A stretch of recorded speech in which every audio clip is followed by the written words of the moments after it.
Apabila kita buat pembezaan, kita akan buat begini kan. Kuasa darab ke depan, kuasa tolak 1. Okey, untuk proses pengamiran, ia merupakan satu proses yang songsang bagi pembezaan. Okey, jadi bagaimana kita buat pembezaan? Okey, kita akan buat begini. Kuasa tambah 1 dan bahagi dengan kuasa baru. Okey, tengok contoh ini. Kamikan setiap yang berikut terhadap X. Okey, kamiran, simbol untuk pengamiran adalah begini. Okey, kita tengok contoh A. Kalau kita mau kamilkan 3X kuasa 2, kita tulis begini. Tulis fungsi yang mau kita kamil di dalam. Okey, langkah untuk buat pengamiran ialah kuasa tambah 1. Jadi kita boleh tulis 3 dulu. Yang X ini kuasanya tambah 1. Jadi 3. Lepas tu bahagi kuasa baru, kita tulis pecahan. Bahagi 3. Okey, sebab kuasa di sini ialah 3. Dan kita perlu tambah C sebab yang ini ialah pengamiran tak tentu. Yang tidak melibatkan had. Kalau ada had, dia akan tulis di sini nombornya. Okey, jadi 3 ni boleh hapuskan. Jadi X kuasa 3 tambah C. Okey, tengok soalan B pula. Kamilkan 4/3 X kuasa 3 terhadap X. Okey, jadi kita tulis dulu 4/3. Lepas tu X kuasa 3 ni apabila kita kamilkan, okey, kuasa tambah 1. Jadi 4. Bahagi dengan kuasa baru. Jadi per 4 tambah C. Okey, jadi ini boleh permudahkan. Dapat X kuasa 4/3 tambah C. Okey, kita tengok soalan D pula. Kamilkan negatif 2/X kuasa 2. Untuk soalan ini, kita tak boleh tulis kamilkan. Sebab X itu di bahagian penyebut. Kita mesti naikkan X kuasa 2 ke atas. Dan apabila X ini naik ke atas, kuasanya akan jadi kuasa negatif. Okey, lepas tu baru kita buat pengamiran. Okey, negatif 2 tulis dulu. X kuasa negatif 2. Kuasanya tambah 1. Negatif 2 tambah 1 dapat negatif 1. Jadi di sini bahagi negatif 1. Okey, jadi yang ini negatif 2 bahagi negatif 1. Jawapannya 2. X kuasa negatif 1 ni boleh turun ke bawah. Jadi X. Tengok pengamiran yang melibatkan punca. Okey, yang punca ni kita boleh tukar ke pecahan, kuasa pecahan. Punca 3 maksudnya kuasa 1/3.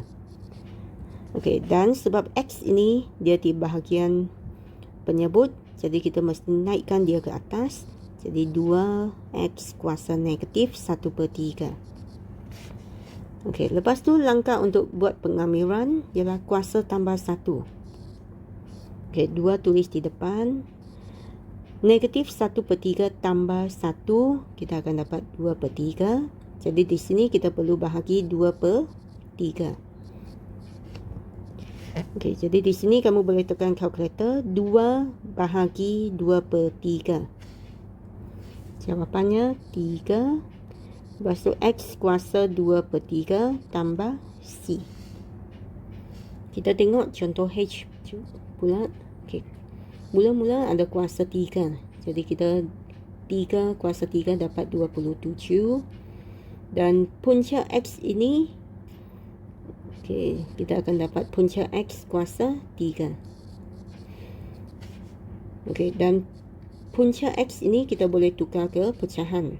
Okey, dia kuasa 3. Lepas tu punca tu ialah per 2. Okey, seterusnya kita naikkan X ini ke atas. Jadi kuasa negatif 3/2. Okey, lepas tu baru kita buat pengamiran. Okey, mesti susun X itu di bahagian atas, baru kita boleh buat pengamiran. Okey, langkah untuk buat pengamiran adalah kuasa tambah 1. Okey, jadi negatif 3/2 tambah 1 dapat negatif 1/2. Dan bahagi dengan negatif 1/2. Okey, kalau tulis begini susah sikit kita mau tengok. Okey, lebih baik letak kurungan. Jadi negatif 27 bahagi negatif 1/2, kita akan dapat 54. Dan X kuasa negatif 1/2 ni tukar ke bahagian penyebut supaya dia tukar ke positif. Kamu boleh juga pindah tukar yang kuasa pecahan ke dalam punca. Okey, dua-dua boleh diterima. Bagaimana pula kalau pengamiran tu tak ada X? Okey, kalau dia tak ada X, sebenarnya ialah X kuasa kosong. Jadi apabila kita kamilkan 2, okey, langkah pertama kuasa akan tambah 1. Kosong tambah 1, jadi 1. Lepas tu bahagi kuasa baru, okey, iaitu 1. Jadi 2X. Sebenarnya apabila kita kamilkan apa-apa saja nombor bulat yang tak ada X, kita akan dapat nombor bulat itu darab dengan X. Okey, sama juga kalau kita kamilkan pi per 3 dx. Okey, yang ini juga tak ada X, jadi kita akan dapat pi per 3 X tambah C. Okey, kita tengok 3C. Kamilkan 1/2X kuasa 3 tambah 5X tolak 2 terhadap X. Okey, jadi yang 1/2 ni kita tulis X kuasa 3 apabila kita kamilkan, okey, kuasa akan tambah 1. Jadi 3 tambah 1 dapat 4. Langkah kedua tu bahagi dengan kuasa baru iaitu 4. Okey, lepas tu tambah 5. Yang X ini, X kuasanya tambah 1. Jadi 1 tambah 1 dapat 2. Bahagi dengan kuasa baru 2. Kalau kamilkan nombor bulat, kita letak X sahaja di tepinya. Dan jangan lupa mesti ada tambah C. Okey, jadi yang ini 1/2 darab 1/4. Jadi X kuasa 4/8. Tambah 5X kuasa 2/2 tolak 2X tambah C. Seterusnya kita tengok contoh ini. Okey, yang ini tak boleh kita terus kamil sebab ada X di bahagian penyebut. Jadi kita naikkan dulu X kuasa 2 ni ke atas jadi kuasa negatif. Yang lain tu pun jangan kamil dulu. Okey, salin dulu. Sebab kalau mau kamil mesti setiap sebutan tu dikamil.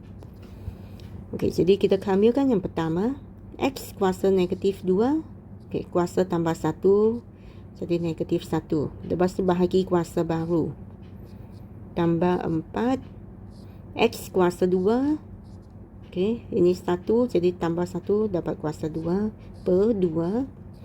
Kamilkan nombor bulat, dapat 2X dan tambah C. Okey, jadi 3 bahagi dengan negatif 1 ni dapat negatif 3. X kuasa negatif 1 turun ke bawah jadi X. Okey, 2 dengan 4 boleh permudahkan. Jadi 2X kuasa 2 tolak 2X tambah C. Okey, untuk soalan yang ada kuasa 2 yang seperti soalan D, kita perlu kembangkan dulu kurungan ini. Okey, 5X tolak 3 kuasa 2. Sebutan yang pertama 5X kuasa 2 dapat 25X kuasa 2. Sebutan yang kedua 2 darab 5 X darab 3. Jadi 30X. Lepas tu tambah negatif 3 kuasa 2 9. Okay, lepas tu baru kita kamilkan. Kuasa tambah 1 bahagi dengan kuasa. Kuasa tambah 1 jadi 2 bahagi kuasa baru. Kamilkan 9 dapat 9X. Jadi 25X kuasa 3/3. 30 bahagi dengan 2 dapat 15X kuasa 2 tambah 9X tambah C. Kita tengok contoh B. untuk kamiran yang melibatkan kuasa besar begini, okey, langkah pertama masih lagi sama. Kita tulis semua yang dalam kurungan. Kuasa tambah 1. Jadi 9 tambah 1 dapat 10. Bahagi dengan kuasa. Dan untuk soalan yang begini, kita perlu bahagi nombor di depan X. Okey, di dalam kurungan, nombor di depan X ialah 3. Jadi kita bahagi 3 juga. Dan tambah C. Okey, jadi 10 darab 3 dapat 30. Okey, kita tengok contoh E lagi. Okey, kalau bahagian X adalah di bahagian penyebut, kita mesti naikkan dia ke atas. Jadi 2X tolak 6. Kuasanya tukar ke negatif. Okey, lepas tu baru kita kamilkan. Salin yang dalam kurungan. Kuasa tambah 1 jadi negatif 2. Bahagi dengan kuasa baru. Dan bahagi dengan nombor di depan X, iaitu 2. Tambah C. Okey, jadi di sini 12. Kuasa negatif 2. Negatif 2 darab 2, negatif 4. Dan kita boleh permudahkan. Okey, 4 dan 12, kita boleh dapat 1 dengan 3. Okey, jadi 3 bahagi negatif 1, jawapannya negatif 3. Dan kuasa ni sebab kuasa negatif, jadi kita turunkan yang kurungan 2X tolak 6 ni ke bawah. Dan kuasanya tukar balik ke positif.